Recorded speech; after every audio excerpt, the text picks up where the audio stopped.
Today I'm going to be talking about this, the humble Europrofile cylinder. How easy is it to get past one of these? Keep watching to find out.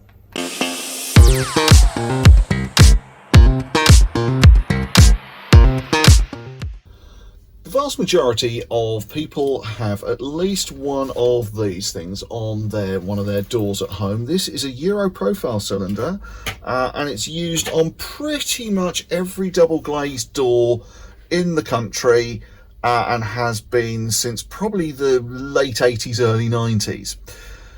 But how secure are they? Well, in this video we're going to investigate that a little bit. There are four main ways that a Europrofile cylinder gets compromised. It can be drilled, it can be picked, it can be bumped, and it can be snapped. So let's take the first of those, and I'm going to talk about picking first. What is lock picking? Well, basically what it is, it involves putting something like this inside the lock. Obviously I'm not going to demonstrate exactly how to do it because I don't want to be teaching people how to do it, but basically it involves putting one of those into the lock and manipulating all the pins inside such that they all line up as though there were a key inside it, and then the lock will turn. It's a non-destructive method of gaining entry, and because of that it takes quite a long time to do, actually. And that's one thing that burglars don't have, is time. So is it a problem for people? Do burglars use picking as a means of gaining entry? No, they don't. If they did, there's not a great deal that you could do about it, because there's you know, you've got to be able to put the key inside it, inside the lock. But it's a very difficult skill and not many people can do it, in all honesty. So it's not a problem as far as burglary is concerned. The next one that I mentioned is drilling.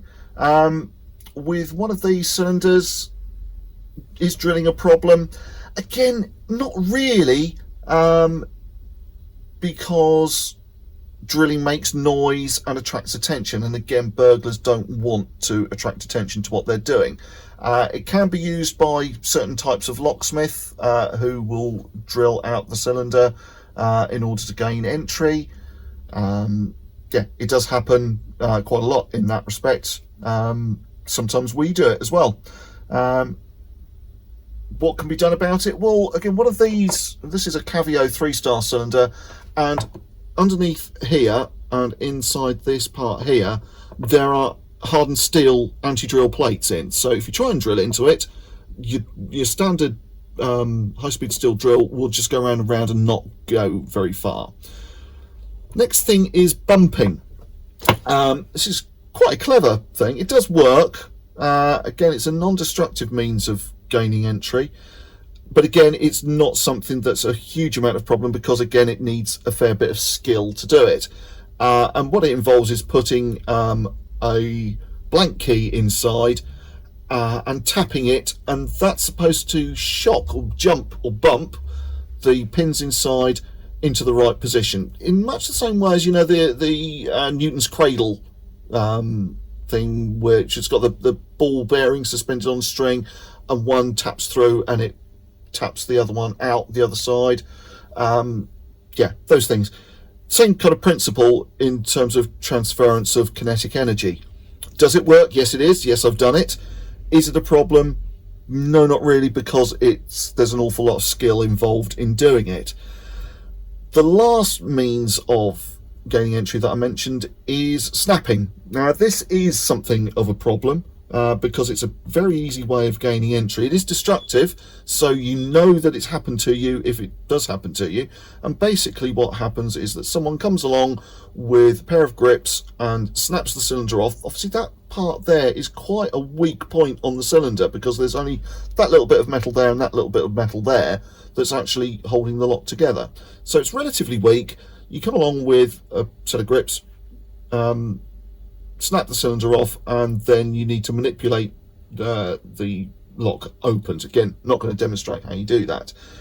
This Cavio cylinder is equipped to come up against that, and you can see you've got a little slot down here. So when you get the grips on there, instead of snapping there, it will snap there.